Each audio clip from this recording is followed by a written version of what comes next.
So through this process, which made me sound so smart as an engineer, I bought this company, and essentially that business is zero, right?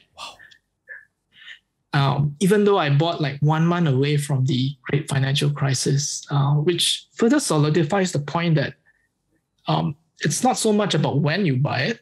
I have much more profitable companies buying from 2007, when this was just before the crash, that you can buy at the totally right time and still make the wrong decision. So what did your model miss about that company? Yeah. What did my model miss? What was it in your spreadsheet? I think the biggest learning there is you can't reduce your companies into a single Excel line. Great. I mean, it doesn't make sense, right? How can a large company with all its specialties be reduced to a few numbers? It just doesn't make sense. It's like taking a piece of paper, poking a few holes in it, and then trying to look at the company through those few holes. You'll just get bits and pieces, but you never get the full picture. Oh, I love that.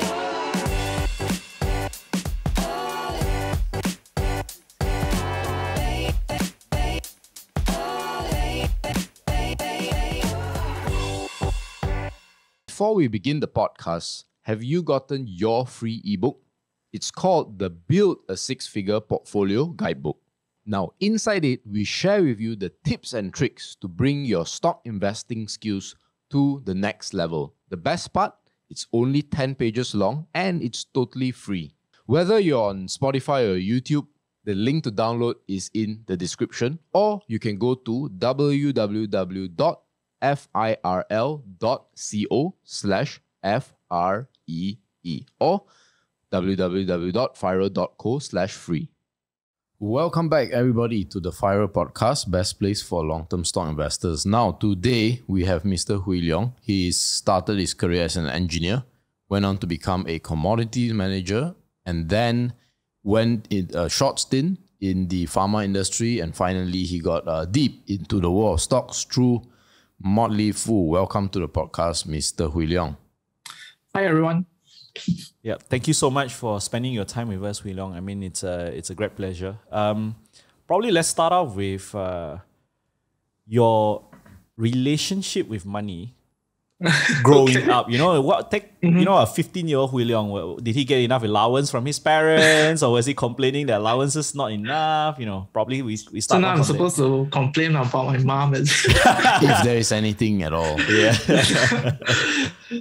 I think that growing up, my mom was raising us up on her own. My dad actually passed away when I was 18. Okay, and, so sorry to hear that. Yeah, it was the saddest part of my life, but then it was really long ago, so time heals.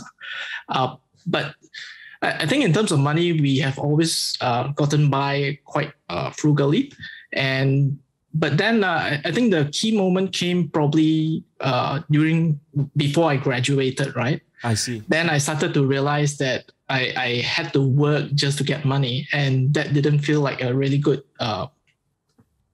arrangement for me. I see. Because you just have to like keep on working to get that money, and I think that was where I started thinking about could I do it differently? Which is where I started reading books like there's this book called Multiple Streams of Income, where you do not just rely on your salary, but you're able to build different streams of income, which I think probably led to my interest into stocks. I see. And growing up, did you have peers, friends who actually talked about investing, or was it a very lonely journey when you were very interested in, multiplying your income. You were very interested in, reflecting about not exchanging time for money. But was it a very lonely journey, or was there many friends that you could talk to with this regards? I think that in terms of investing, within my family itself, I was a first generation investor. Around my group of people, I don't think there were a lot of people who were interested in investing. So was it lonely in this regard? I would say yes. But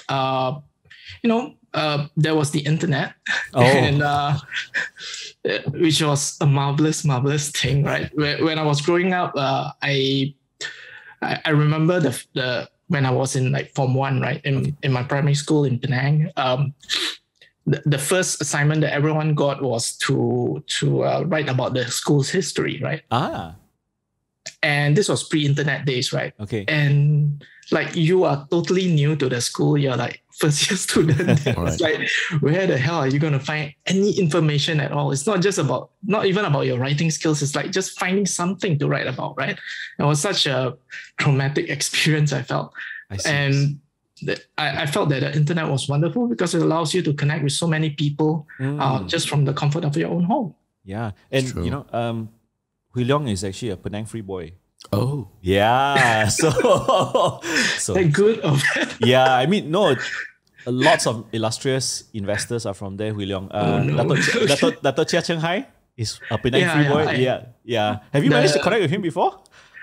No, but I've actually met some of his people in Hong Kong. Yeah. Okay. So so that's so how do you get into engineering, you know? Yeah. What made you choose engineering? Why did I choose engineering? I think science was always something I enjoyed when I was young. Maybe because I'm lazy. Because like for exams, right? I remember you have to study and remember all these Sultan names, which were like impossibly long. And it was so difficult to remember and make sense of. But when it comes to mathematics, once you understand something, you don't really have to like go and revise about it. If you understand it, you understand it, right? It's the rest of it is just practice and making sure that you solidify whatever you know, right? And same goes for physics. Things make sense and so on. But then when it comes to things like geography or history, it's all memory work back then. But of course, as you grow older, I wish that they taught history in a very different way because history is so interesting when you get into it. You get to find out how people actually became who they are and how entire industries or civilizations behave, why they behave, the way they do. And I think that's tremendously interesting.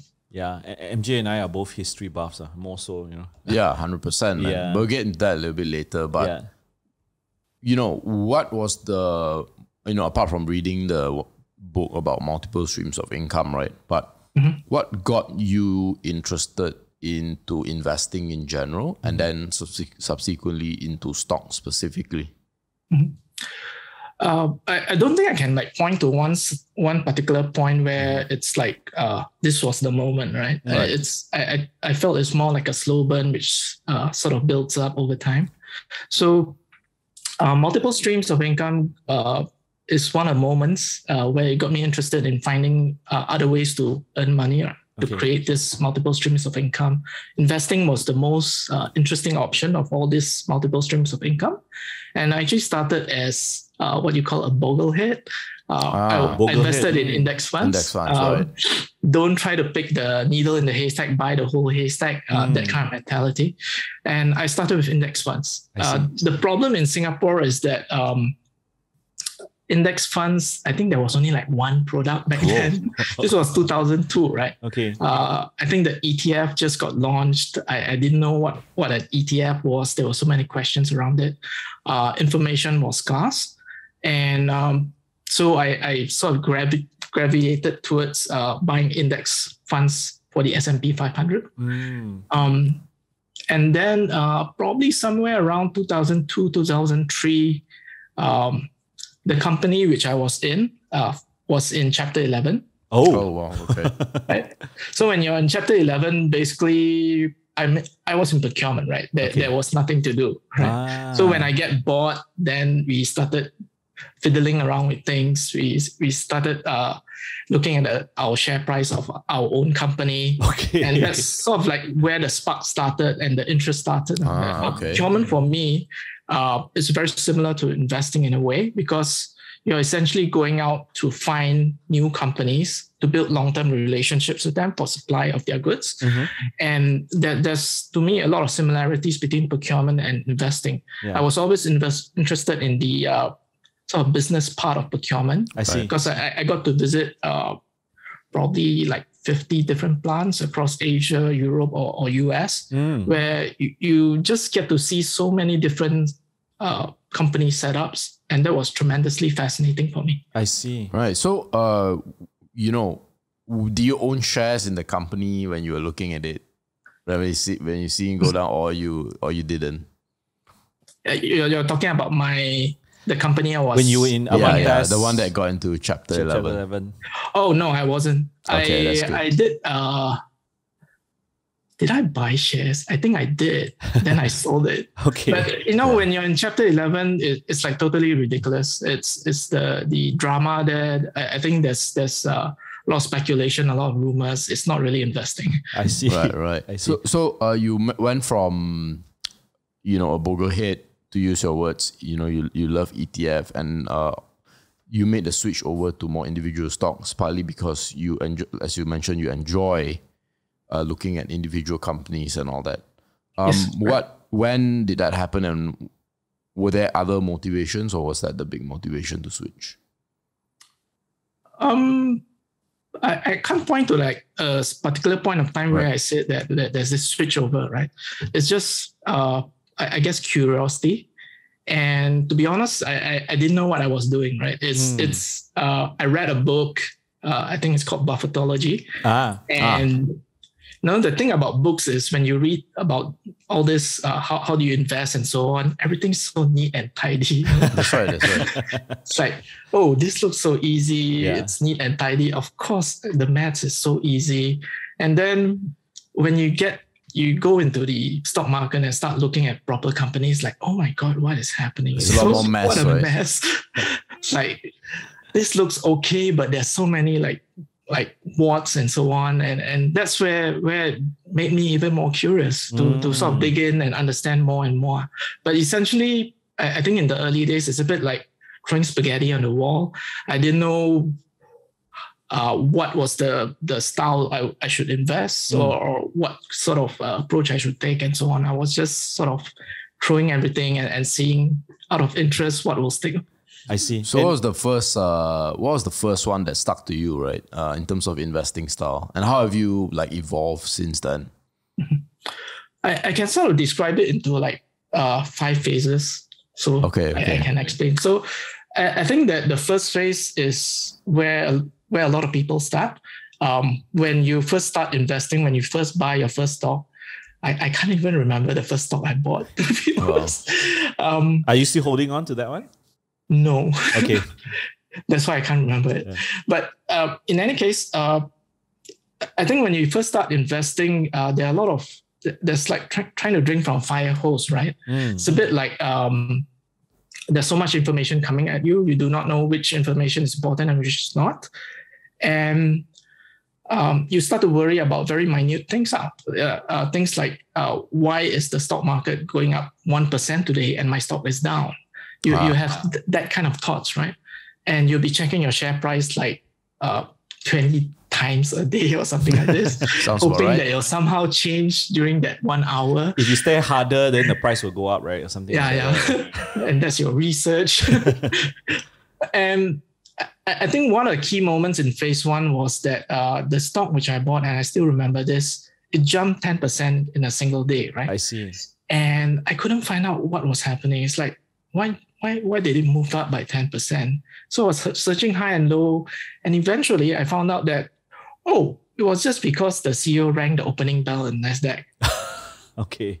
And that was it. Okay. It's like, okay. And from that experience alone, it made it clear to me that share price and the value of business doesn't matter. It's disconnected all the time, right?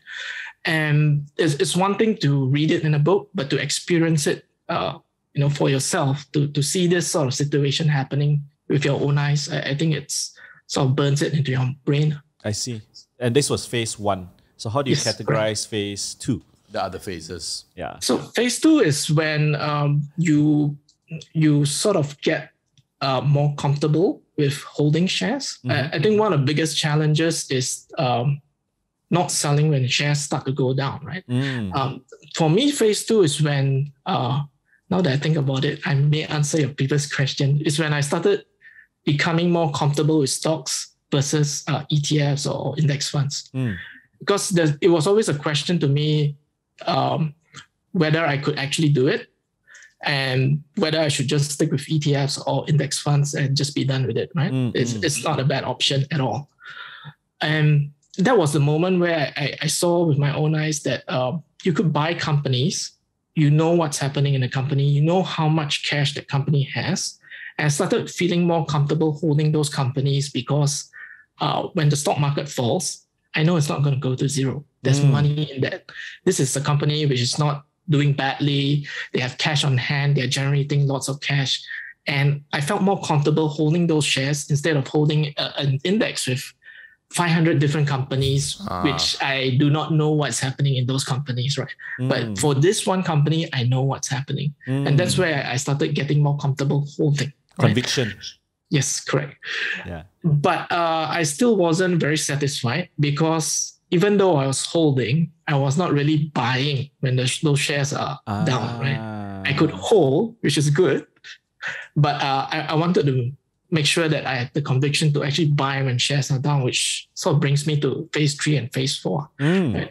Phase 3 and phase 4 was, and maybe to put some context to it, I started around probably 2005. 2005. Phase 1. You were still with 2005. You were still with Delphi, I think. Delphi, right? Wow. Okay, now I have to think. Yeah, I think so. History. Yeah, history. Yes. History is hard, even if it's your history, right? This was 15 years ago. I remember it perfectly. Yeah. Yes, that was in Delphi. Yeah, Delphi. That was when I started getting bored and so on. Okay. And then 2006 was when I may have subscribed to the Motley Fool. Because I wanted to look for ideas. I started with their small cap service. Okay. Then very quickly realized that, wow, small caps are really hard. And then I decided to sign up for their stock advisor service, which was more, I decided to build up a base first before trying all this crazier ideas called small caps. And phase 3, I think, was during 2007. And 2007 was when the year before the big crash happened, right? In the great financial crisis. And during this run-up, I sort of avoided buying for most of the time. I only bought 2 shares, Netflix in January and Chipotle in February. Okay. But the rest of the year, I sort of stayed out, right? And when the market started to fall, I started to buy like crazy, right? Now, the problem was I had no discipline at all. I had a lot of discipline in not buying when the stock market went up. But when the stock market started to fall, I had very little discipline on what I was buying. And that caused me to get into companies which I normally wouldn't have bought. I see. And I was buying them just because the share price was falling. Right? So just curious, you weren't adding to your Netflix and Chipotle, or you weren't adding enough in your view? Okay, so I will explain that as part of phase 4. Phase 4, I think the key moment and probably the most defining moment was somewhere in April 2008. Wow. Right. When I sort of ran out of money, I was buying all the way down. And I was a bit flustered because this downturn was going to take like 1.5 years, right? The recent downturn last year was only like 3 weeks. Yeah. But this one's like 1.5 years, right? So it dragged on for quite a bit. And at that point, I came across this article was by Bill Nyron. He was talking about Michael Steinhardt.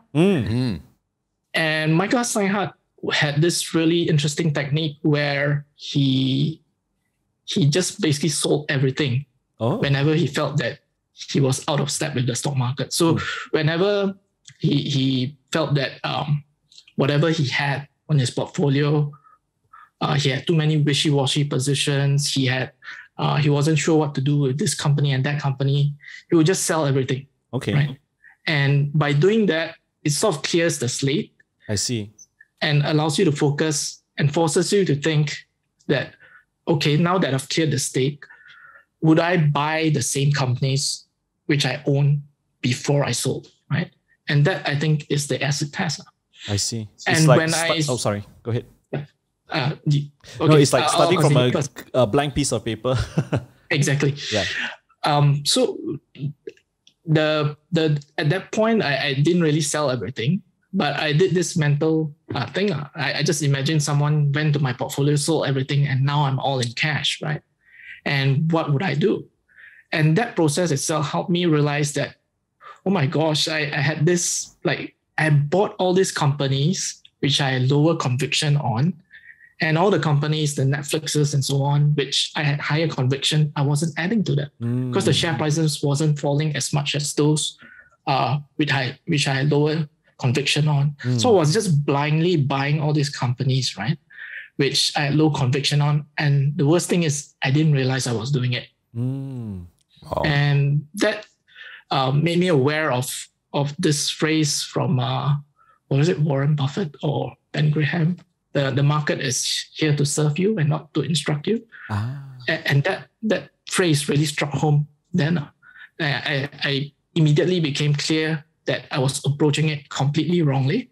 You think that you are buying low and selling high by buying a shares which have fallen, but actually you're not, right? You're just randomly buying. And that made it clear to me that I need to prioritize the companies which I want to own before I talk about what I want to buy. And that minor switch was fundamental to my investing approach today. What happened when before you realized this, right? You lost money in some of the companies that you kind of sprayed over, or you were fortunate enough not to get affected negatively, but theoretically you knew that you made the wrong decision? I think that I can't remember whether I was really bad at documenting all my positions back then. I'm much better today. But I think that part of this sort of like a parallel understanding which was building up also was that I started to understand David Gardner's way of investing. And why optimism is so important. Right? Because like I said, I was throwing spaghetti in the wall. I was buying companies like sum of parts approach, asset plays. I was buying companies with low PEs. So I was trying all these random approaches because they just look interesting. Right? I was just curious like how each method will work. And then you start to see all these companies like your Netflixes, your Apple. This is supposed to be the worst recession. I know it sounds weird today because we just had a pandemic, but back then, it was the worst recession ever. And then you just see all these companies posting double-digit revenue growth, right? Yeah. And it's like, wow, okay, if they do so well during a recession, and then when they come out of a recession, it's going to be amazing, right? Yeah. And that started sort of tilting my interest towards more growth oriented companies, because I could see that these are so much easier to understand, right? When you buy a value company or a value-based stock or approach it from a classic Ben Graham approach, sad to say, most of the time you're buying into a company which is broken somehow, right? And because that company is broken somehow, you're trying to figure out whether it's broken as much as the market is suggesting, right? And all you're thinking is this whatever's broken in a company, can they fix it, right? And that's the main question for a value investor itself. And to me, that's really hard, right? And I was living in a company which was in bankruptcy. I see how hard it is firsthand. And on the other side, you have these companies which are already doing well. And all you have to figure out is, can whatever they do continue on in the future, right? And to me, that puzzle is so much easier to solve compared to the first one. I'm sure there are a lot of people who are good at the first puzzle. It's just that I found, for me, the second puzzle is a lot easier to solve. Sorry to interrupt this podcast. I know it's a little bit annoying, but I want to tell you something that I think can be really helpful to you. I can tell you're really interested in the stock market and want to learn more about it so that you actually know what you're doing, especially when today things are getting more complex and complicated. That's why we came up with the Stock Investing Blueprint, or SIB. It's our signature e-learning program that teaches you how to pick the right stocks most of the time, buy and sell it at the best possible time, and manage your stock portfolio systematically. It currently has more than 10 hours of content and it's growing. You'll also be part of a group of like-minded investors that can help speed up your learning process. To hop on the program, click on the link in the description or go to learn.viral.co/courses/SIB. Actually, the second puzzle is like, as long as they don't screw up, because, right? They gotten all their cogwheels correct. As long as they don't screw up, that's where the answers to your question will reveal. Whereas, the momentum is there, right? Yeah. Whereas the ones that have, like what you say, when you were in a company that was going through chapter 11, they even have cogwheels missing. And there's so many parts for you to try to figure out whether they have the cogwheels all in place, right? No, the whole process of chapter 11 really, and it was also lucky because the person leading the chapter 11 charge was an expert in chapter 11. Okay. He actually, the CEO was Robert Steve Miller. Okay. He had actually done something like 10 bankruptcies before he came to Delphi. Wow. So he's like a total expert in bankruptcy. The moment they filed, he has like tons of presentations which he spread to the entire organization describing exactly each step, each department, what steps should you take and what should you do, right? So he had all this like I don't know what you want to call it, a dossier of documents, unzip and then just spread it to everyone. Wow. And then tells you how to negotiate with the supplier, what you should ask for and so on. Because once you file for bankruptcy, suppliers are going to call you, right? Yes. And they're going to ask for COD and so on. So how do you manage that situation? So it was a very interesting experience because you saw firsthand how he manages a bankruptcy. And essentially it's about looking at the whole company. There are some parts which have rotten out and then some parts which are still really good. I see. And you'll see some vultures circling around the company. And in a way, to put it in a crude way, it's almost like a butcher looking at a piece of meat and trying to cut off all the not so good parts and try to preserve whatever value there is. Unfortunately for shareholders, it doesn't mean that you'll get anything out of it, because I think we have seen from Delphi's bankruptcy, GM's bankruptcy, the previous shareholders actually got nothing. They were left holding the bag eventually. It was worth zero. So what I was doing, like buying the shares of the company, was totally like, it was going to end up at zero anyway. Whichever point, whether I started at $2 or 20 cents, was going to zero. Yeah, great. I want to roll back a little bit on your history, because you've been, besides the bug that you've gotten, the investment bug, right? I noticed that you love being in procurement, and the earlier point you mentioned about it's a very good way to understand the business. So probably take us through. You were with Advantest, you were with Delphi, you were Verigy, and then back to Advanced Systems Automation, Delphi, Verigy, Advantest, and then Bayer.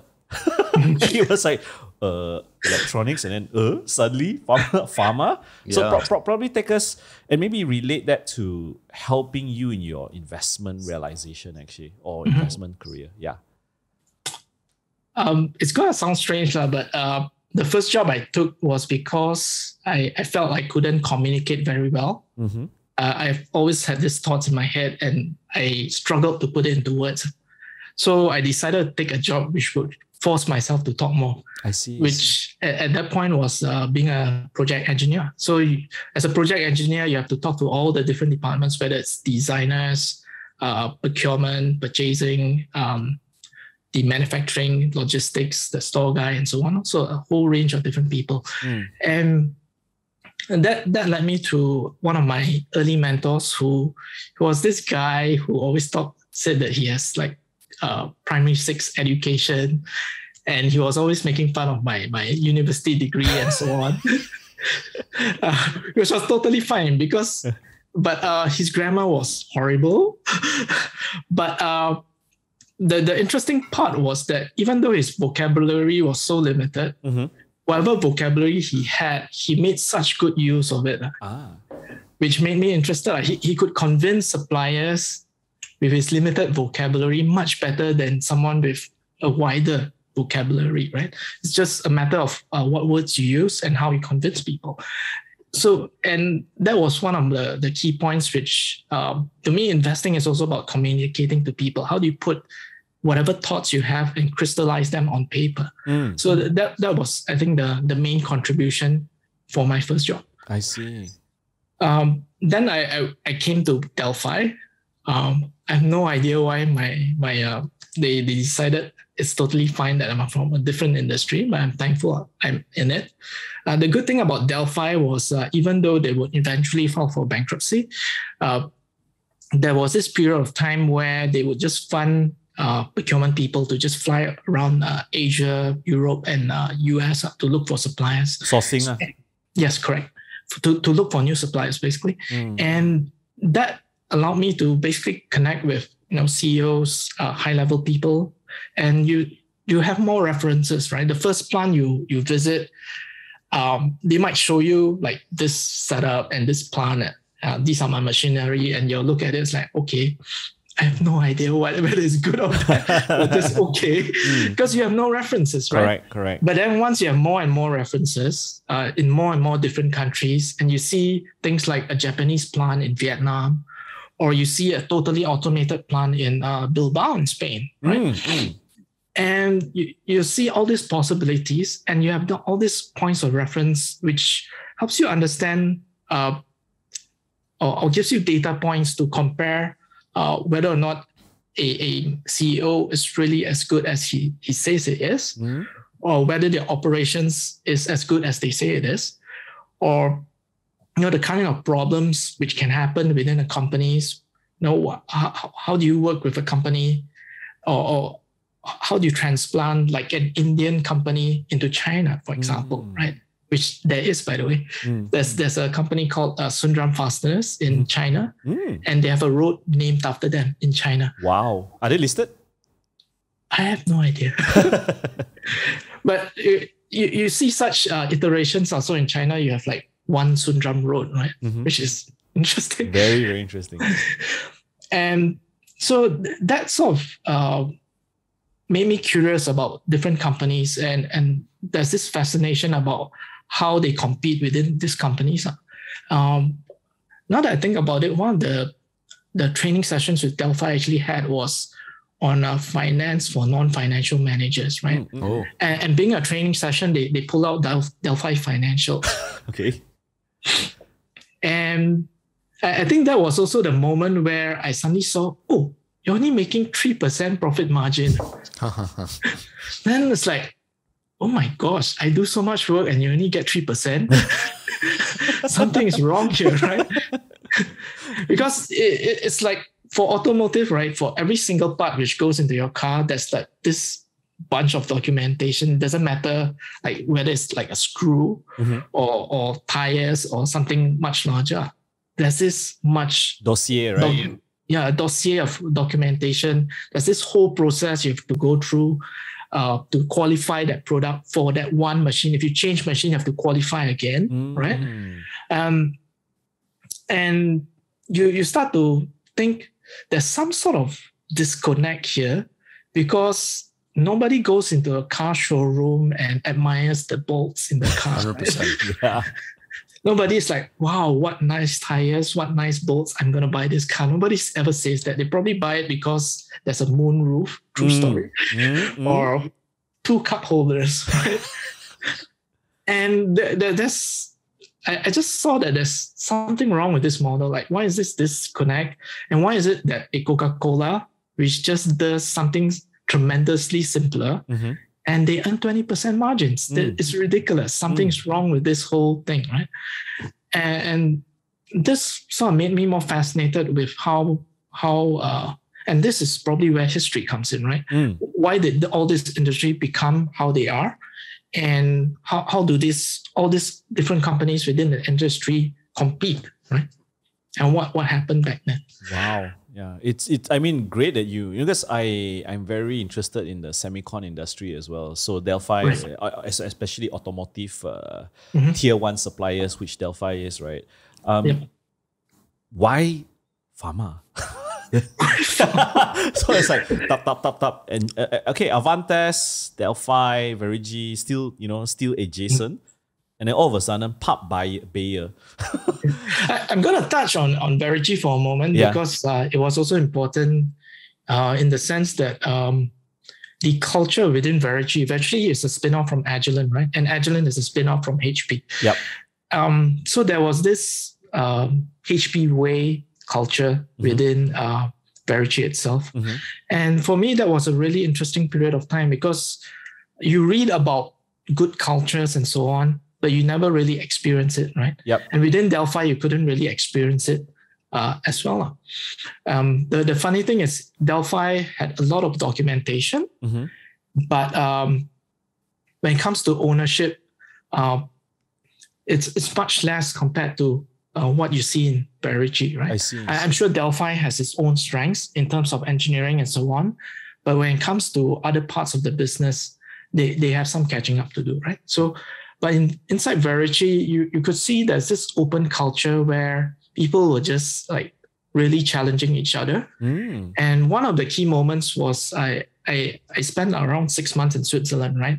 And so happened the CEO of Agilent actually came down to Agilent in Switzerland. And that meeting was like such a big eye opener for me because like he stood there and he was describing the company strategy, right? And all these people on the floor, they were just challenging him. Why are we doing this? Are you sure this is the best way? Wow. And to me, I imagine this picture, people like taking verbal grenades and tossing it to him, right? And he's standing there with his tennis racket and he's sparing all the verbal grenades. It's like, wow, okay, this is how it works, right? And you just get to see firsthand what a good culture can actually bring and helps you recognize what a good culture is when it comes to investing. And so now it comes to about the part about pharma. So the thing about Bayer is they're an acquisitive company. And when they buy, they actually categorize companies into like 3 different buckets, right? Okay. They don't say it explicitly, but once I saw the picture, I kind of knew what it meant. So basically how it works is, and maybe Bayer people will disagree with me since I'm just there for a year. But there's a category of companies where basically you can just run on your own, right? Okay. They're not going to disturb you, right? You are making profits, you're growing, you're doing fine. So I'm just going to leave you alone. So if you're in their bucket, you're safe. Okay. The second bucket is when Bayer starts to get involved, right?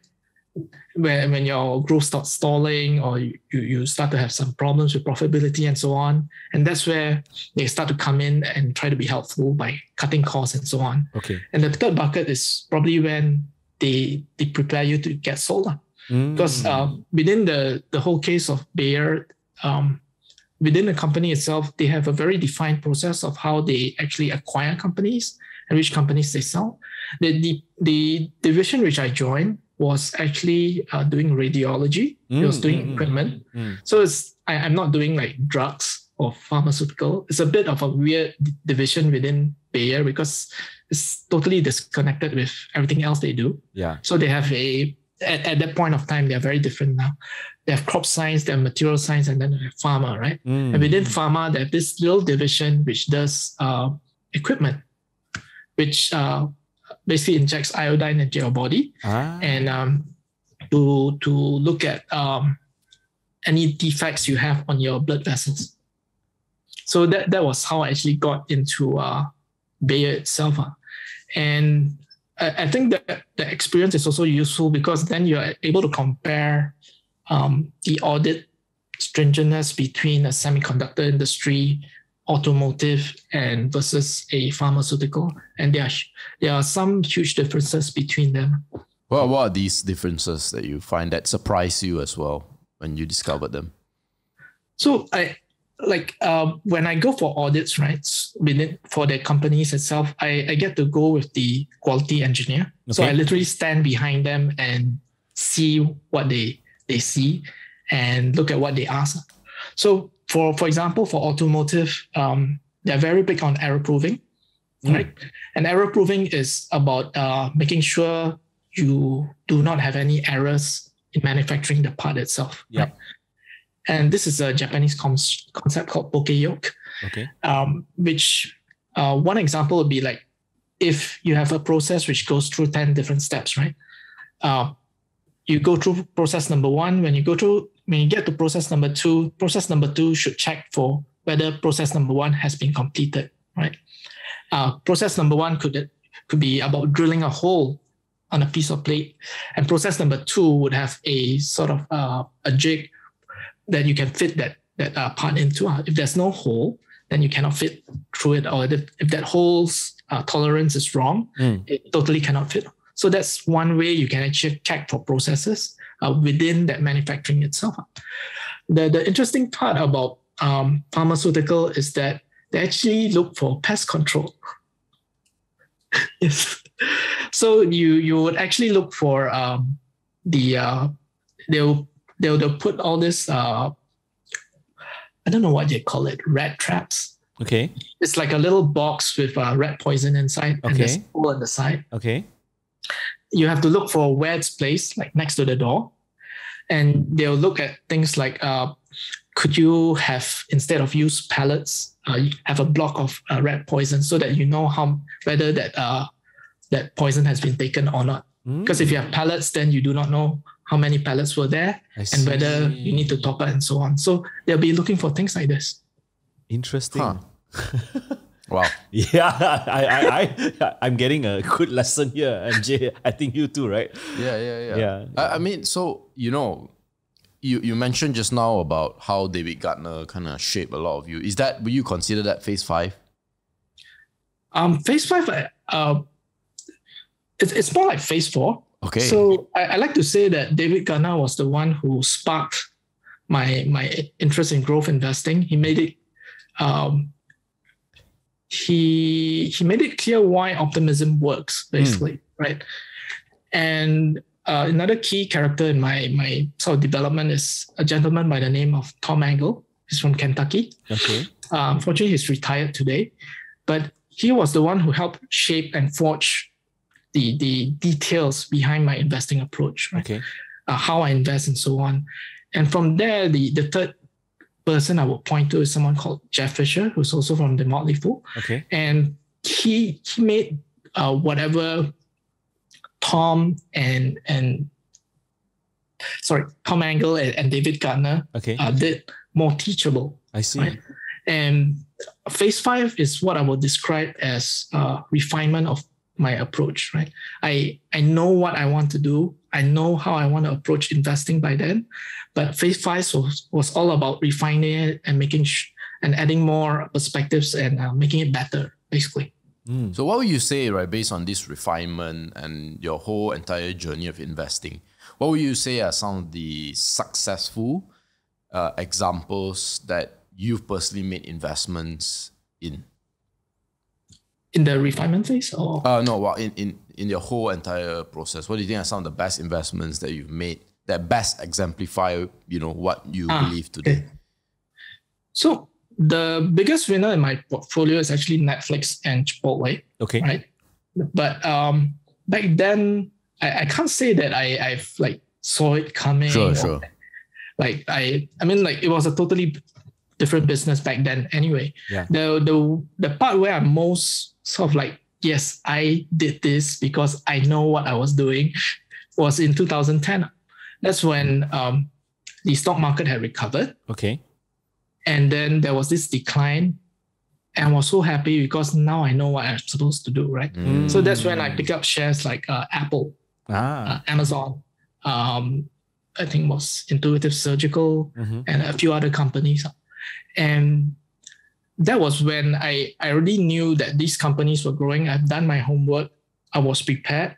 I know exactly what I want to buy, right? So I'm not going into a bargain area and just grabbing whatever's cheap or looks interesting, right? I go in knowing exactly what I want. And that to me is a huge difference because I know exactly which company. I'm watching specific companies instead of looking at which company has fallen or watching the news to see which stock has fallen 10% and so on. I'm just looking at those companies. I don't care how much they've fallen. I just want to buy it at a good value point. So it's like you've already walked the grocery aisles many, many times. Right. And you've got like Nestle, you've got whatever brands of milk, but you know exactly that brand of milk is what. And then suddenly, when the whole grocery store goes on sale, you won't even look at the rest. You just go to that particular aisle, that particular. Yeah. Is that analogy correct to describe it in a way? It's actually exactly the analogy I use all the time. There are people who I think if you to use the grocery store, I actually use the grocery store analogy also, where in Singapore, if you go into the grocery store, there's always this like shelf where it's like deal of the day or deal of the week, bread which might be expiring soon, which is selling on a discount. That works as well, but it's not for me, right? I know what I want, so when I go in, I just go to that specific product. I see what kind of discount I get. I don't care if the other stock is selling for 30% off. This is the company I want, even down though it's only down by 5% or 10%. Wow. Fantastic. Right. So walk me through, like, let's take an investment you've made, right? Let's say you mentioned, I think Netflix, Chipotle, Apple, Intuit Surgical. Intuitive Surgical. So let's zoom into Intuit, right? Because I've heard of the company before. I've never really looked at it. What got you excited about a company, and what made you consider it as one of the stocks that made you feel, yes, you know what you're doing? Okay. So I think that firstly it had financially it was extremely stable. By then I finally figured out how to calculate free cash flow. I finally figured out like how important it was, and this is one of the key factors I focus on. As a business itself, it was a razor blade model. So once you establish yourself within the hospitals itself, I just imagine that it's going to be really difficult for other competitors to come in, because you're talking about a doctor who staked his entire career on a machine and became an expert on a machine. He's probably earning more because he's expert in that one machine. He's not going to give it up that easily, right? But so once you cross that chasm, you'll be able to establish yourself. Then I think that your base is just going to grow. And for Intuitive Surgical, I think the interesting part was they were only managing very specific surgeries in the past. And eventually they started to actually expand this to more different types of surgeries and to general surgery. And you could just see that it's going to grow like much bigger than what it was back then.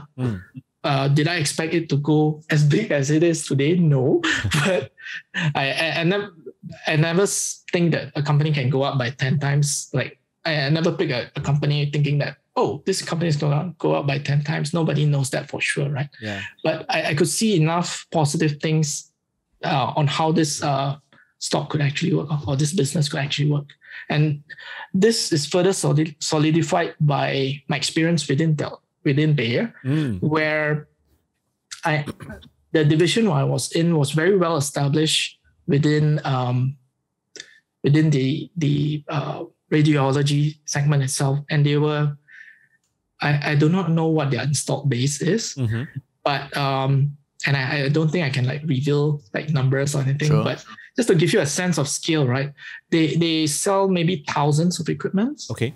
But the syringes which they sell, it goes into millions. And you can see how that business model really works. Within Verici itself, even though it's semiconductor equipment, it's also very much a razor blade model where you sell the equipment itself. There's all these different modules they can slot in. And those modules are actually the money makers. I see. Wow. I see. Intuitive Surgical, just some numbers in context, it made 172 times your money. Yeah, if you bought it since the beginning, right? Since the beginning, yeah. Yeah, that's interesting. Yeah. So I didn't know that. Yeah. So that's a little bit about your successes, right? How about some of the stocks that you've not done well in and didn't pan out? Didn't pan out, and why do you think they didn't pan out? Okay. how much time do you have? Oh, How much time do you How have, much yeah? time do you have? We've got all day. So many mistakes. You can just pick one, you know. Pick- Yeah, one, and then from Okay, there. you can- I think the one which stands out as maybe the most embarrassing is a stock which I bought in April 2009. Wow, you're so specific, April 2000. I don't. Yeah, the you date is remember very your keen or important. not when you bought? I don't For think. what? Your kid. I think maybe July 2017. Oh, okay. So I think. people remember all the losers, right? The winners don't remember exactly when they were. Okay. Winners were still I actually holding, you didn't know. know. I actually didn't remember the date, but I mentioned April 2009 because it's really important, because March 2009 was when the great financial crisis bottomed out. Correct. Yes. So I just bought like 1 month away from the great financial crisis. My timing could not have been better. Right? You probably get a monkey throw darts on the stock board. You probably make money, right? Yeah. But I went all engineer mode on this, right? And I started compiling. I should mention this because I find engineers do this all the time. Guilty. You have all these companies, then you sort of like list them down, and then you have all these like criterias for each company, right? And then being the engineer you are, you plug in numbers like, okay, this is a 5 for growth, 2 for financial, Yeah. 3 for management, right? And then of course, as you put numbers in, your natural tendency is to optimize, right? Yep. It's like, okay, now that I have a numbering system, I'm so smart now, let me optimize and choose the best possible combination, right? And that's what I did. And I ended up with this company called, it's going to sound super dodgy, Yeah. American Bioengineering, Oriental Bioengineering. I can't even remember. Was it a company. small cap or is it a large cap? It's a traditional medicine company in China, Oh. Oh, Okay. Wow. which was one of the Motley Fool recommendations. Anyway. Okay. And so through this process, which made me sound so smart as an engineer, Mhm. I bought this company, and essentially that business is zero, right? Even though I bought like 1 month away from the great financial crisis, which further solidifies the point that it's not so much about when you buy it. I have much more profitable companies buying from 2007, Mhm. when this was just before the crash, that you can buy at the totally right time and still make the wrong decision. Mm. So what did your model miss about that company? Yeah. What did my model miss? What was it in your spreadsheet? You know. I think the biggest learning there is you can't reduce your companies into a single Excel line. Great. I mean, it doesn't make sense, right? How can a large company with all its specialties be reduced to a few numbers? It just doesn't make sense. It's like taking a piece of paper, poking a few holes in it, and then trying to look at the company through those few holes.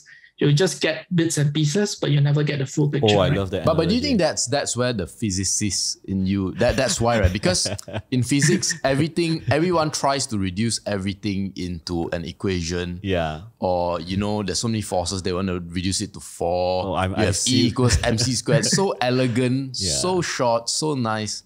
And do you think that actually kind of contributes to that bias in a way? I'm not sure about that.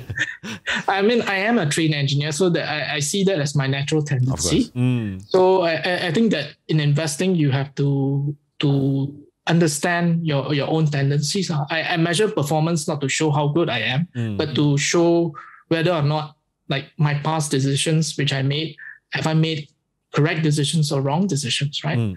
And those performance informs me of what I actually learned, what stocks I actually missed out, and that actually helps me learn, right? Yeah, Right. yeah. It's great that you brought up this analogy because the struggle for a lot of investors is that they try to reduce it to one number. Most of the time when we're in somewhat of an education line and people ask, John or MJ, what's the intrinsic value of the stock? So it's like MJ mentioned 4 is generous already. These guys are trying to reduce it to 1. Yeah, I mean, Yeah. is our since we like history, right, this is our era of astrology, essentially. This is our astrology, Yeah.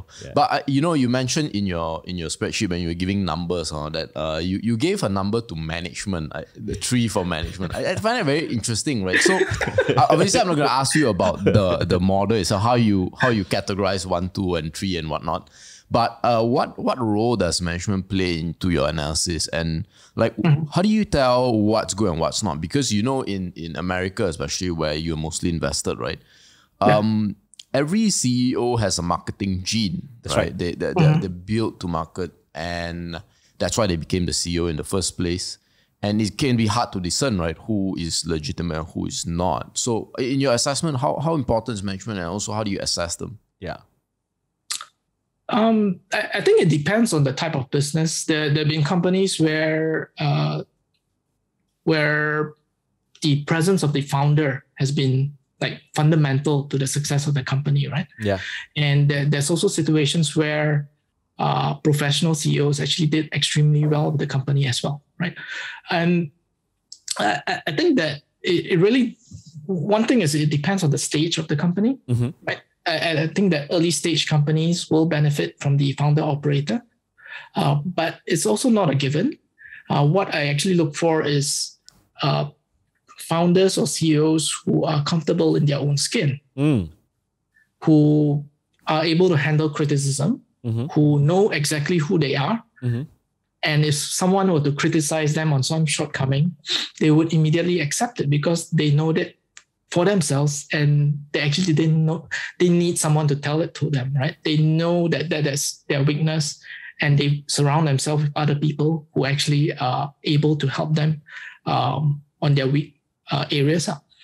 The other characteristic which I like is something which Jim Collins brought up.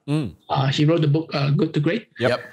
And it's something called the Stockdale Paradox, where and this goes into a bit about procurement. When you speak to your supplier, you always want to put the brutal truths on the table, right? You don't want to beat around the bush and then have people have a misunderstanding and so on. You want to put, this is what's happening. It's not going to be pretty, right? If you want the truth, then you have to take the ugly parts with the good parts, right? But at least you know what's happening. And then they follow it up by telling you what exactly they're going to do to handle the situation. And I think that this is an important part of being a good management. I see. But you see, that's an interesting thing that you brought up, because for any investor, including yourself or ourselves, right, these kind of qualitative things, you only get to see when you're inside or at the operations level, whatsoever. So how would you advise investors, including people like us, what are the tips and tricks that you use to assess quality of management from the outside? So obviously you don't have, I assume you don't have Reed Hastings' number. Yeah, right? I don't think you have Reed Hastings or Mark Randolph's personal number. Hey Mark, how are things going on in Netflix, right? So how do you do that? Ironically, I think it's easier for US companies. Yeah. Because their CEOs, they appear in presentations all the time. They, the moment earnings reported, they appear on TV, they explain, they have earnings calls where they get grilled by the analysts and so on. Not always great questions, but there are some pointed questions they sometimes have to answer. And most of the time I look for how they actually and try to defend it by quoting some random metric, which is totally nonsensical. I understand. Have you had company numbers look great, quantitative wise, perfect, fits the spreadsheet perfectly? Then met the CEO, met management team, and then it's like, I'm not touching this company at all. Have you had that conviction scenarios before? Great numbers. I wouldn't say I was super interested in this company. There was this local company within Singapore, right? Not going to name names. Okay. It's going to be a bit critical. But they have this main core business, which was doing well. Okay. And then they had this side business which they were growing, which was adjacent to their main business. I see. And I thought, wow, this side business is going to be huge, right? Mm-mm. Then I went for one of their earnings briefings, and then I saw I met the head of the core business, and then the head of the sort of the New business. smaller new business, right? And I could see like the guy who's managing the main business, he's like totally dominant, right? I could imagine the both of them in the boardroom, and this guy is always going to win, right? When it comes to allocation of resources and so on. And when I start asking them about, hey, why did you choose this new line of business? Their answer was like, oh, we knew someone from Japan. They wanted to do this, so we did that. And it's like, right. It's like, okay. And that really broke the entire thing, because as interested as I was in that business, I just couldn't see how it could work out. I see. Right. Yeah. And it's would you say it's more prevalent within a certain geographical region, or do you find the same kind of patterns like what you said, good numbers and then management? Is there like a higher percentage of this kind of great managed companies overseas, I mean, outside of the region, or do you see a balance in between Asian well-run companies and US well-run companies? I mean, from your sampling. So I'm more familiar with the Singapore market and the US market, right? So in a way, I don't know how to make a good comparison, because like definitely there are more CEOs because there are more companies there, right? You can have a company which does like wooden decks and it becomes like a 10-bagger. You can't do that in Singapore, right? The ironic thing is that there's more exposure and more access you have with managers who are overseas. In Singapore, the main thing you want to attend is the AGM, because that's when you are able to meet management and ask questions. But in the US, the AGM is a non-affair. It's like totally nobody attends the AGM to listen to the management. There's like interviews, there's like earnings calls and so on. So I do think that a lot of the principles of US style management is starting to come into Singapore. There are a lot of good Singapore CEOs, I feel, who not just care about profits, but also how the business contributes to their employees, to the community, and to the different stakeholders with large. So I do find such managers within Singapore as well. Great. I think it's good that is it in the past, do you think is it because that shareholders in Singapore and including Malaysia where we're based don't demand hard enough? That's why this kind of disclosure, this kind of transparency doesn't exist, or you think is some other reason for that actually, from your experience? I'm not really sure on that. Okay. I mean, like, I mean, to a certain extent, I can understand why they don't do it, because they may not be as big as the US company to employ an entire, investor relations and so on. But I mean, I'm not sure why there's not more access. I mean, we have all the tools, and I really wish that even for AGMs to be recorded. That's true. What I started off ironically with US stocks, because that was where I could find information much easier. But when I sort of switched my focus back to Singapore stocks, I was a bit shocked that culture shock. Yeah, it's like there are companies out there who just say like, my revenue increased because business volume increased. Then it's like, what does that mean? and they like to say things like, barring any unforeseen circumstances, we expect to be profitable for the year. Then it's like, of course you should be. Like, what else wouldn't you be, right? So I think that there's a sort of maybe different culture. People like to attend the AGMs. They speak to the management team directly. And maybe even some businesses, they don't really need like a super talented CEO, because the business itself is so strong on its own. I see. Yeah. So I mean, before we move on, right? Is there a very memorable CEO that you would say, memorable CEO? A CEO that you really like, And why? He may not be, big, but probably even a small cap company, but then he left a lasting mark. Someone like your CEO for the Verigi one. I mean, he left a lasting mark in how company culture. But in investing, do you have any? Oh, Delphi. That was Delphi. Delphi. Okay. Verigi. Verigi. Yeah. Right. I would say the CEO of SATS. SATS. Okay. He was really impressive for me. Okay. He just became the COO of Grab. Yeah, he resigned from SATS and joined Grab. And the thing which impressed me most about him was he could go high level. Okay. Right? So he could describe the company at the high level, which was not easy, by the way, because SATS have, I don't know how many subsidiaries they have. They have like a lot of subsidiaries. Okay. But when questioned about the details of all these individual subsidiaries, whether it's like Indian subsidiary or Oman or like in China and so on, he could describe in very minute detail. Wow. For each, he could answer the questions which were actually directed to the CFO. And he could actually, this was one of the comments by one of the employees within SATS, by the way, because I described this to a person and she said, yeah, exactly. He knows so much about the company. He greets people by name. Wow. We did an interview with him, and you can see that culture come through very clearly through the people.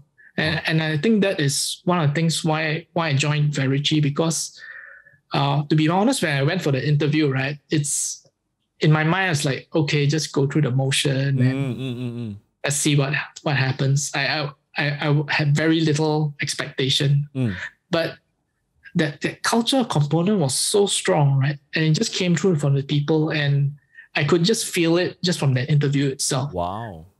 And I think that really shows me how to detect all this little, I mean, how do you put a number to that, right? Yeah. So I probably shouldn't be putting numbers on the spreadsheet. Actually, I had a wild idea when you said that as well. And before we come back to Carrie Mok, right? One way to scuttlebutt MJ or even Hui Leong is next time you want to invest in a company, just apply for a job and go for an interview, man. Yeah. That's not the craziest idea. Yeah, it's like a Glassdoor review, but in person, right? Yeah. Or assuming the guys up there are interviewing you, lah. Yeah. They get HR, might be a bit difficult. Yeah. So I just Googled it while you were like explaining. Carrie Mok, 50 years old, joined SATS in so he was only in SATS for about 3 years. Alex Hungate. Oh, it's not Carrie, is it? Yeah. Alex Hungate. Okay, the different guy. Okay. Wow, it's interesting. Okay. This one. Alex Hungate. Alexander Charles Hungate. Okay. Right. Nice. Okay, so before we end, right? We also like to ask everyone, like, what are you excited about in terms of stocks you're looking at, and maybe even industries as well? Mm-hmm. I think in terms of industries, there are a few industries to me which are so fascinating. Mm-hmm. Some are well established, but totally underestimated. Okay. Right. I think, for example, people are underestimating how big internet companies can become. Even though we have a few $1 trillion companies, I do think that there'll be even more $1 trillion companies in the future, just because of how big and widespread the internet has become. Right. Over the last 10 years or so, the proliferation of smartphones has really spread internet across the globe. And that really creates the base for multiple types of business to be built. I see. And to me, trends like fintech, for example, cloud computing, even though it's boomed by so much during the pandemic, still very early days, I feel. The pandemic has really unlocked and sort of make people take that first step of using apps to order food, for example, or to pay for something. And I think the onus is now to all these companies to actually tap on this first step which people have taken, right? Which is really big, right? You're gone from zero to having that app on your phone itself. Now I have to convince you to use that app more. And I just feel that the opportunity is totally underestimated of how big all these companies can be found. On more nascent type industries, I like genomics. As a company which I contested, but let's not talk about that for the moment. Okay. But cancer early, then your chances of survival is like tremendously better. So you can see how Illumina, which has all these machines. So again, it's a razor blade model. They have all these machines which they supply to different types of businesses. And from it, you can actually build multiple types of businesses, whether it's cancer research, whether it's like population, genomic research, diseases, and so on. And each market is like so huge and so nascent, right? And the possibilities just are mind-blowing, because I can't even imagine the amount of directions they can go through and what they can actually use all this DNA for. Do you think that the management will be able to execute in your assessment? For Grail or Illumina? For both, I guess, because you're saying that Illumina acquired Grail, right? So that yes, correct. I have confidence that Illumina can.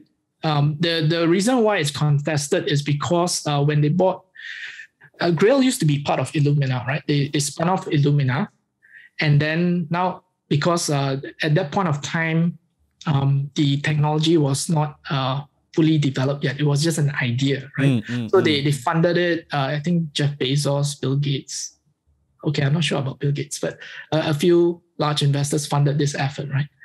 And they came to a point where the technology works, right? And from what I can tell, there's very strong or increasing evidence that this blood test actually works. And now the question is not so much about technology. I feel it's more about the business part of it. How do you distribute all these tests all over the world? How do you get it on the different health plans of all these different countries? And I think that is what Illumina is really good at. They have all these relationships with the UK government, with the US government. But they're also facing some hurdles because they are now being sued by the EU. We actually don't understand that because Grail doesn't have business in EU, but they're still being sued anyway. They're pulling out some obscure rule to say that, I mean, it's all guesses, right? You're talking about business which does not exist yet, and you're imagining that it'll be, this company is going to dominate and be anti-competitive, which is totally not true. They've created other industries which are non-anti-competitive, non-natal invasive testing, for example. Is another area which they actually catalyze, but they are not the only player there, right? So I do feel that their move is guided by their principles, that they want this. They can't spend time or 2 or 3 years in court and have this stuck there. They decided to take the bold step to buy the company. They manage it as a separate company, and they're going to help spread this test all over the world. If it comes to Singapore, I'll sign up. Fantastic. Maybe let's wind it down a little, and then there's a variety of listeners who listen to a podcast. Some who are very, very into stocks, and some who are just taking baby steps. So maybe if you could guide the listeners through, if a stock is given to you, a stock idea from maybe you read or whatever, can you take us through your methods or your process before you come to a decision? So this comes from my experience with Delphi now. So when I was in Delphi, you go into the plan, right? Yeah. And they'll give you this three Excel spreadsheets to actually fill in. Which when you start is really good, right? Because you have this checklist to sort of go through, right? Yeah. But it's also very limiting because eventually I saw that all the specialty or the thing which makes the company special just gets reduced into like Excel spreadsheets. Which to me, how can that be? How can a large company just be 3 Excel spreadsheets, and then small company also 3 Excel spreadsheets? It's almost like putting the potato through the slicer. Yeah, slicer, right? Yeah. Everything looks the same after that, whatever shape you were before, right? And that didn't make sense to me. So what I like to do is just to get a sense of what the company is. I obviously I cannot come in without any biases. The biases are there, right? And then I try to look. I like to download the investor presentation because that is to me like a blank sheet of paper, right? You can use as many sheets of paper you want to describe your business. And as you said, there's a gene for CEOs to market, right? So tell me the true essence of your company, that true idea of your company within a few slides in the most compelling way possible. I need to get a sense of what you are before I look at your financials, right? And of course, the financials will add weight to whether or not you're executing and at which stage you are in. Right? And then from then on, you try to understand where they stand within the industry. Are there competitors? Why do customers keep on going back to them, right? I like to ask 3 questions. Number 1, do customers have to keep on going back to them? Because that will tell you that whether or not they have to look for new customers every time they want to expand. But if customers keep on coming back to them, then you don't have to, right?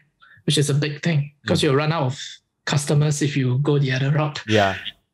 Second part, I think it's about what is it that makes you so special, right? Why? Okay, customers are going back to you, but then like, why are they going back to you? Right? Why was it you're doing which is so different, so special that people just go back to you, right? A third question will be like, why is it so hard to replicate what you're doing?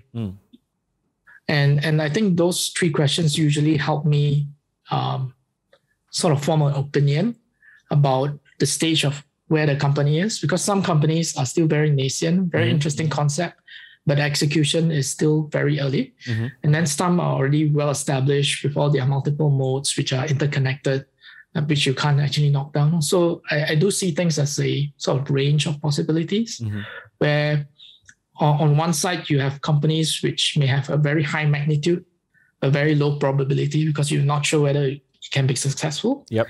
And on the other end, you might have a company with very high probability of maintaining their position or growing, but maybe the magnitude might not be as big. The runway ahead might be a lot shorter. So there's this sort of continuum which companies tend to fall across. Yeah, it's interesting that the sequence was you look at the qualitative aspects first rather than the financials, you know. And was it done in the past in the reverse from your experience from phase 1 to phase 5, or has it always been this way?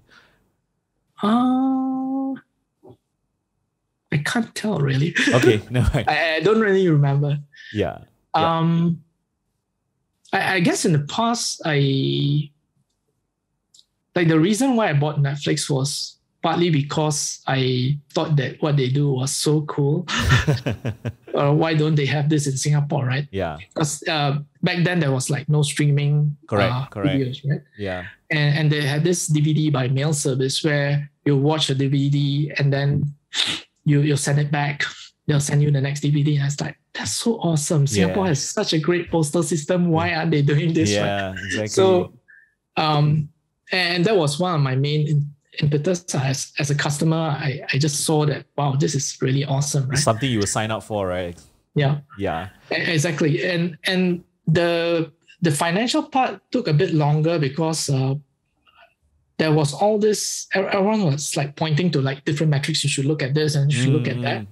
But over time, this is where Tom Angle comes in and really helps you understand what to look for, why to focus on it, and why it works. I see. What are these things that we should be looking at? Yeah.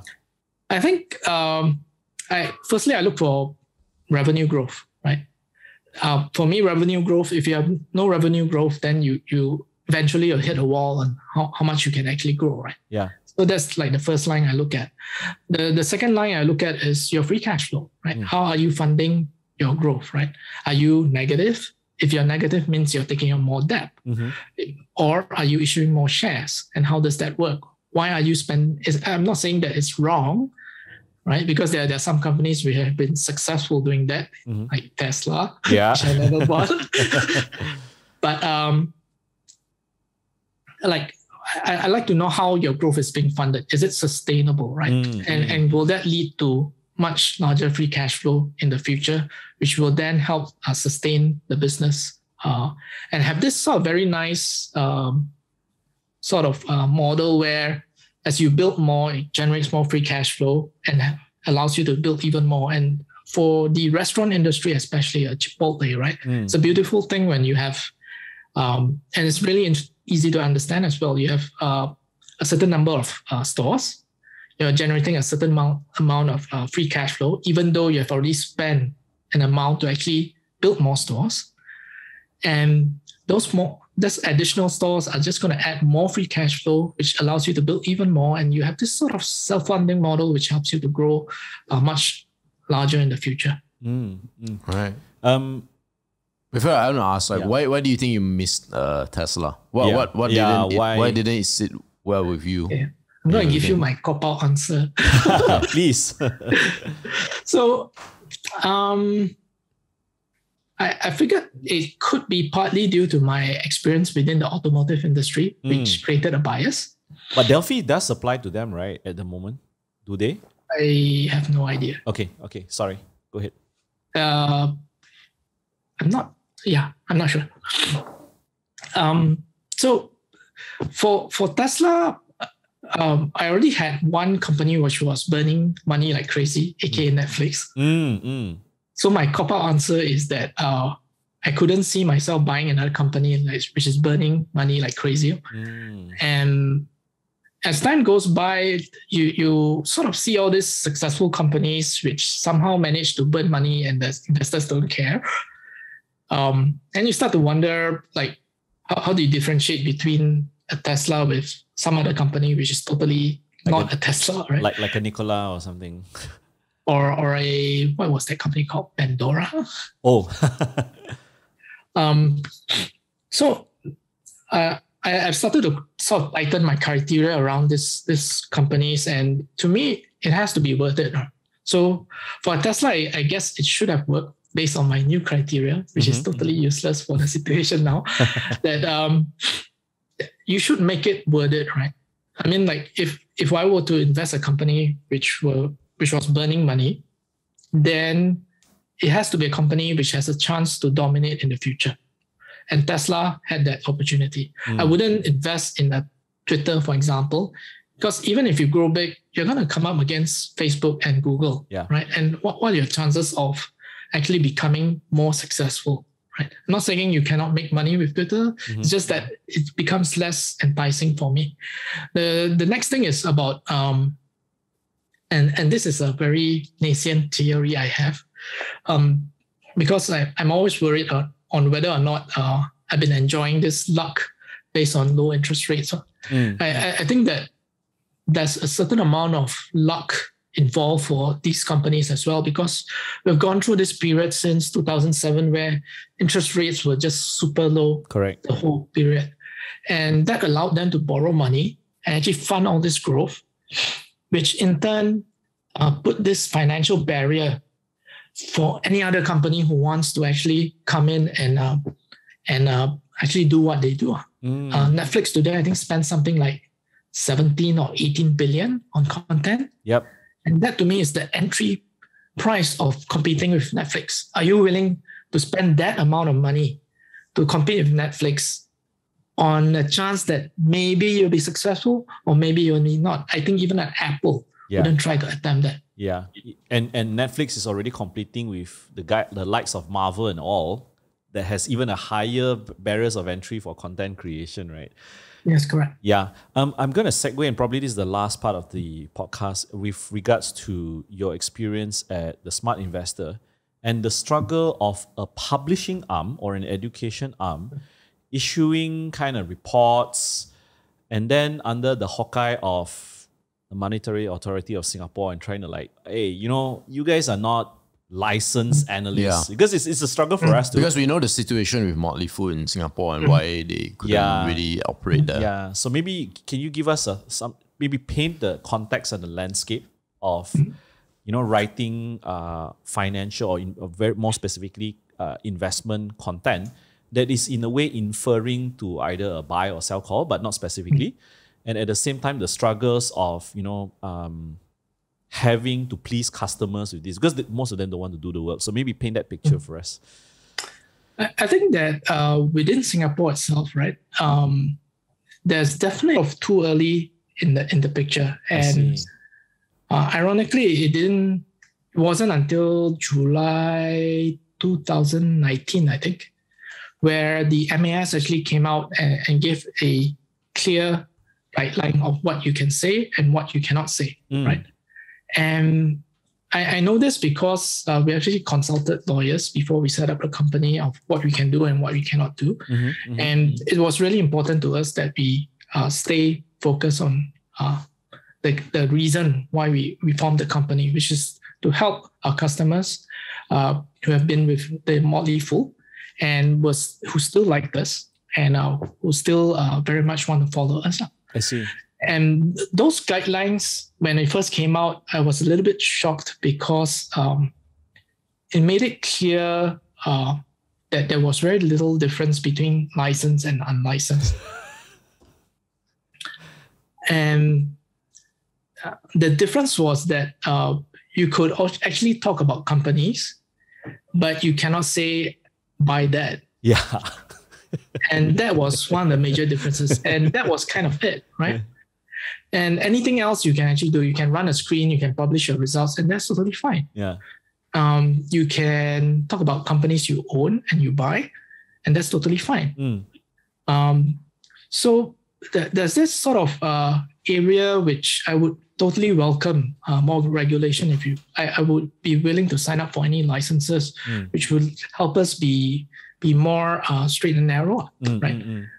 Because right now I think that a lot of bloggers, a lot of companies, even I think the banks, they invite bloggers to speak on their platform and so on. Yeah. And basically, I think that's one area where that document from July 2019 was really helpful. And if there's some sort of license, and we have to do our homework as well, because one thing we found out at the Motley Fool is maybe that we might not have gotten the best legal advice with regards to which license we take up. I see. I think that probably hobbled some of what we could do. I see. Right. I see. I have one last question. Actually, with regards to the Motley Fool and the Motley Fool way of looking at things, I'm not sure if you follow this as well. We notice people at Motley Fool, especially those inspired by David Gardner, tend to have a very almost opposite way of looking at diversification when it comes to, most successful investors, they'll tell you, hey, if you find something really great, you bet big. But David Gardner is, in addition to optimism, is, hey, everyone starts at the same starting line. Everyone deserves the same amount of allocation. And then you kind of let it run. And then if you're a bit more excited about it, then you add to those positions. Is that your way, or do you have something different? Because, for example, like we met Eugene, right? Eugene, yeah. he did so well with 80 stocks. So like, wow, that's crazy, right? I think surging is also like 50, 40 stocks, something like that. So how do you describe your diversification plan? I think that I'm very much more like Serging and Eugene, right? I believe it's really hard to tell the future, right? I had a lunch with a friend before. He was asking me like, what made me pick Netflix, right? And I thought about it for a while. My mind went blank. It's like, then I saw, it was a bit shocking because like, how could I not know why I picked Netflix, right? But then I slowly realized that whatever criteria I had to pick Netflix didn't really matter because it was a totally different business back then, right? It was like totally DVD by mail, and now it's like totally streaming. They still have a very small DVD by mail business, but it's like totally irrelevant whatever criteria you had at the start, right? Which then the other thing was this experience I had with Apple, right? I was trying to, and this maybe goes into like intrinsic value. Yep. I like to use this example because in 2009, they had about 40 billion in revenue. Okay. 40, right? And I remember trying to guess like, okay, what are they going to be like in like 3 years time, right? And then I was thinking, how about 25% growth? Wow, that seems very aggressive because I'm basically saying that they will double. Yep. Every 25% will be double almost every 2.5 years. Yeah, roughly 3 years. Yeah. And so they're going to be 80 billion, right? Yeah. And the only point of reference you had back then was like Nokia. I don't laugh, please. Yeah. that was the reference you had back then. Like Nokia, the maximum revenue they made was like 70 billion, right? And you are saying that this company, which just launched a phone like 4 years ago, are gonna exceed Nokia within the next 3 years. That's kind of bold, right? Yeah. But guess how much revenue they made in 2012? I'm looking at it. 2012. Let me stretch. 156 to be precise. It's insane. Yeah. And today they're like double. They're 365. It's insane. So the thing here is how do you imagine such a number for your spreadsheet? Yeah. Right? I mean, like your spreadsheet is limited by your imagination, right? Yeah. How big and are you a Steve Jobs who is able to imagine this? Well, even Steve Jobs, I bet didn't imagine how big this was. His first comment was that he would think that selling 10 million iPhones a year and they gain 1% market share. Yeah. That was his expectation, right? Become such a huge business in the future that they would have recurring businesses, they would have watches and so on. Yeah. So how do you put a number to that, right? Yeah. If I can summarize what you're trying to say and you tell me if it's a fair description is, I think as investors, we need to focus, we need to be directionally correct, but not the magnitude. Yes, correct. I think that you need to find as many companies as possible. Going back to the question, because I realized I didn't answer it. I don't diversify for the sake of diversify. Just for trying to be. I must have healthcare. I must have this. I don't diversify that way. I diversify. I so-called diversify because I just find more and more companies I'm interested in. I place a lot of small bets, and I look and see which one is which works, right? And ironically, this eventually leads to concentration because some companies are going to grow faster than the others, right?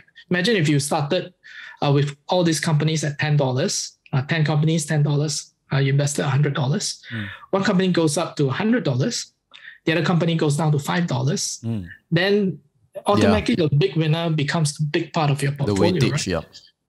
And it's sort of a natural selection in that sense. And you get to watch all these companies as they grow up and you get to add to them, right? Because the first question or the first sort of like feeling people get when they achieve their first like two-bagger is like, why didn't I buy more? Yeah, that's true.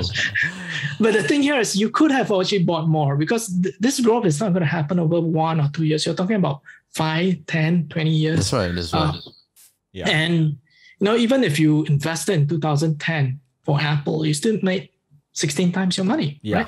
Even if you invested in, I think somewhere like 2016, it's still up around 5 times. Yeah, that's when Buffett went in, right? Yes. Yeah. And even when they reached like $1 trillion, I still felt that they could actually grow even bigger because they had this growing recurring businesses, which changed the entire nature of the company. It's going to be much more sustainable in the future. Yeah. Right. I just realized one thing, right? Because you mentioned in phase 1, you're an ETF investor. And people want to be ETF investors because they are diversified. Correct. Then I realized, actually, I believe, and again, this is just my observation, I believe that you still have the spirit of an ETF. It's just that it's no more the S&P 500. Now it's the Optimism ETF. That is your portfolio. I actually haven't invested in ETFs before. It's more like unit trust. Unit trust, sorry. But I think it goes into that fascination I have with different companies. I am interested. Yeah.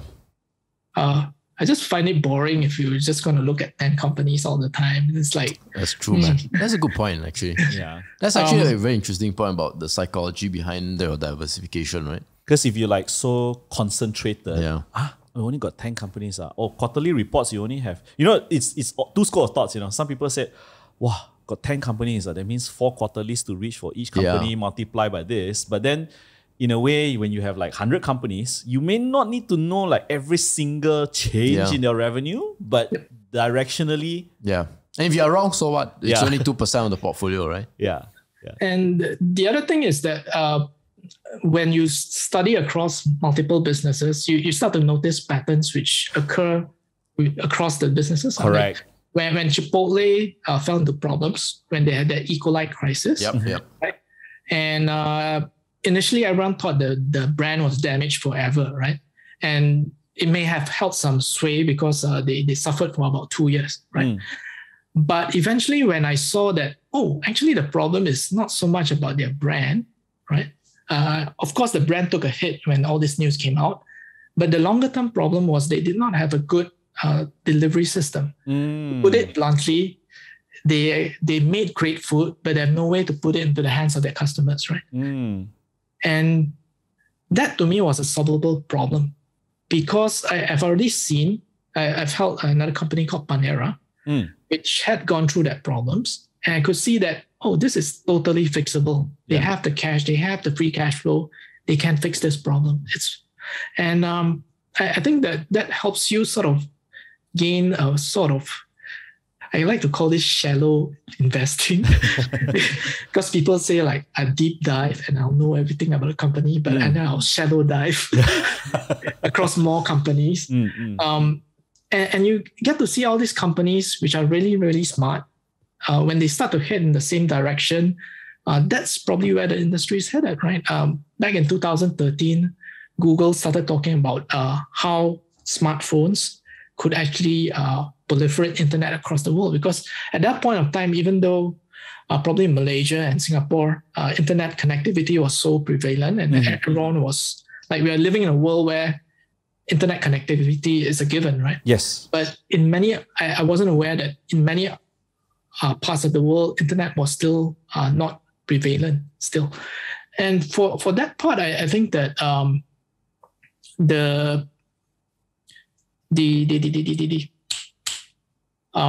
when you see all these different companies, your Facebooks, your Amazons, your Apples, start focusing within smartphones and how do you survive in the smartphone world, then you know that that's going to be the direction.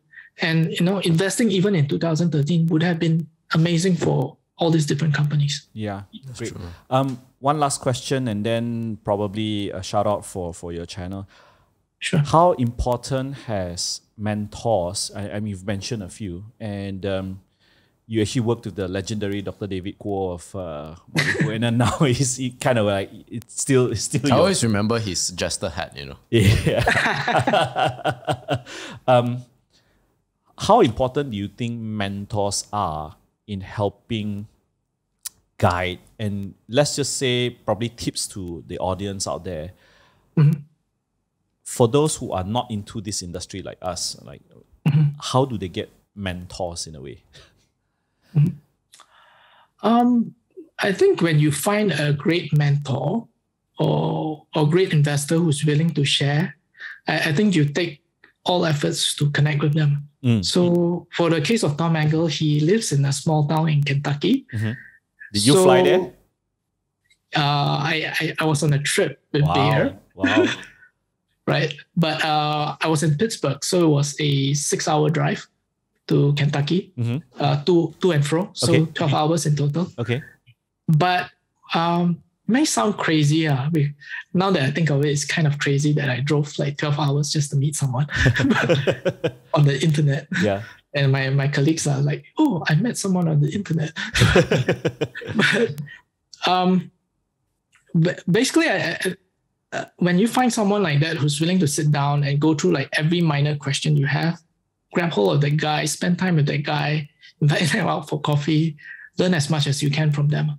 Because I can say that is super, super rare. The person who's willing, who knows and who's capable of what they're doing, but yet willing to share whatever knowledge they have. A person like Tom Angle has been investing for 50 to 60 years, and you're not going to get this kind of knowledge from anyone else, right? Yeah. This is sort of very, like, one of the biggest problems within investing is that you only have so much years within yourself, right? Yeah. The feedback loop is really slow. You invest in a stock and you only know whether you're right or wrong 3 years or 5 years later. That's right? right. And how many 3 years or 5 years do you have in your life to actually bet on that?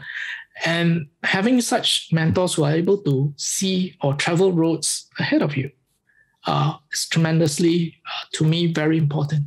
You're right. Wow, I think that is a very good. How many 3 to 5 years do you have? You Yeah, know? that's powerful, man. That is, Really, I think that's a really great quote. So yeah, where can people find you, Hui Leong? yeah, if you want to connect with you, Yeah. Probably they have to fly to Singapore, maybe swim, you know. Hey, now it open 29th November. Yeah, yeah. Well, they can find me on thesmartinvestor.com.sg.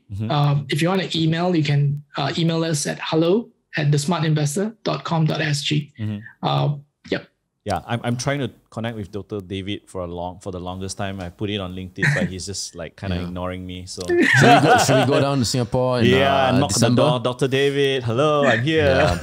No, it's great. I think it's been a joy to meet yourself and not just you as well, all the Motley Fool gang, right, in Singapore. Yeah. So hopefully we can meet up during maybe December, January, whenever we're going down to Singapore. And let's not debate on who has better chicken rice. Okay. Yeah, So We all since know, you're Malaysian, right? We all know the answer, lah. So, all right, man. Thank you so much, Hui Leong.